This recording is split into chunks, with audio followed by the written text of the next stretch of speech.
While Australia is still in debate over the merits of marriage equality, countries in Southeast Asia remain far less accepting of homosexuality.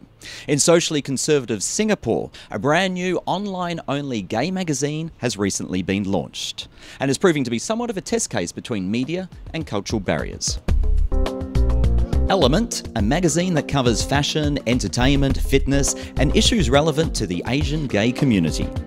Hirokazu Mizuhara teamed up with Noel Ng of Epic Media, an e-magazine publisher, to produce this first-of-a-kind digital magazine. Ng and Mizuhara say Element will not be overtly political, but will push an agenda of social acceptance and understanding of the gay community in Asia. We have Hiro, the Managing Director of Element, joining us on Skype right now. Hi Hiro, welcome to Inside Out TV. Hi, it's my pleasure to be here. Well, as the Managing Director of Element, what inspired you to take such a bold step of launching a magazine for gay men in Asia? Well, first of all, I always felt that there is a need for a publication that addresses the problems and issues that facing the Asian LGBT community. But it was initially just a simple thought that me and my business partner, also a good friend of mine, had. That's how we launched it. Now, the decision to launch the magazine as an online-only publication seems to indicate that in Singapore and Asia in general, that homosexuality is still far from being accepted.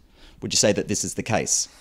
Well, I think that taking the magazine solely on digital platform is more of a business strategic move rather than a political one, actually, because there are printed LGBT publications before in Asia. We decided that it's actually for the better to run this publication online, and also it crosses different country borders without the hassle of going through different media regulations. So I guess that's the main reasons. But definitely what you said, what you pointed out was right, that the LGBT community is being accepted, but still there is a long way to go. Well, how have you been able to get around the government rules in Singapore, which I believe requires a license from the Media Development Authority, who then routinely regulates and censors the content?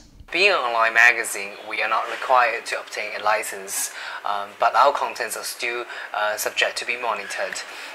In the meantime, that I think that which I'm not worried, because Element magazine is more of a high fashion lifestyle men's magazine, only with an editorial interest to cover issues relevant to the community. So it's absolutely not going to violate any of the rules.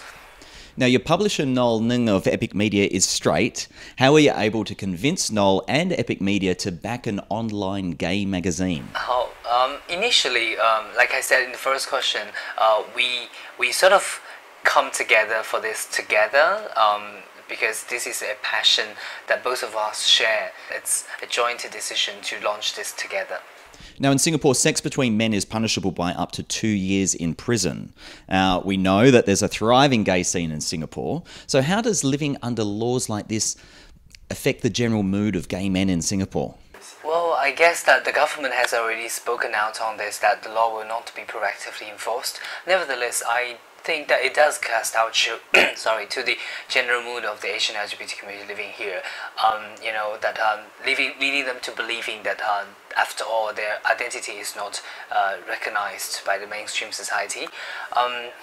You see people partying and drinking every weekend in Singapore, but I take it as a way of avoiding confrontations, as well as to let out the stress of living a double-faced life.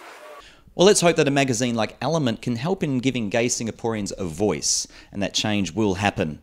Look, best of luck to you and also the magazine. Thank you, Kyle, for having me here. I'm Kyle Olsen, and you've been watching Inside Out.